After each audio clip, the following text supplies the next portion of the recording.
Happy Christmas eve সকলকে। আজকে সকালে আমরা তিনজনে বেরিয়ে পড়েছিলাম অজানা উদ্দেশ্যে। না, ড্রাইভারের কাছে ডেস্টিনেশনের অ্যাড্রেস ছিল। আমাদের প্রথম স্টপ বিন্নাগুড়ি, কেননা গুড্ডু ব্রেকফাস্ট করে আসেনি। তো আমরা চলে এলাম আমাদের চিরাচরিত স্টপ হরিয়ানা সুইটসে। এখানে হালকা স্ন্যাকিং করব বলে গুড্ডু পরোটা খেলো আর আমি আর মামনি খেলাম চা। এখানে চা খেয়ে আমরা বেরিয়ে পড়লাম আবারও আমাদের ডেস্টিনেশনের উদ্দেশ্যে। কোথায় যাচ্ছি তোমরা অবশ্যই গেস করে কমেন্ট বক্সে লিখে জানিও।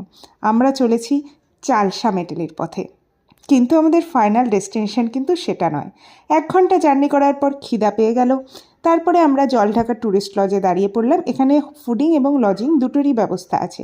ভীষণ সুস্বাদু খাওয়া, তোমরা অবশ্যই কনসিডার করতে পারো। আর আমাদের ফাইনাল ডেস্টিনেশন কোথায় সেটা জানতে হলে পরের মিনি ব্লগটা কিন্তু অবশ্যই চেক করতে হবে।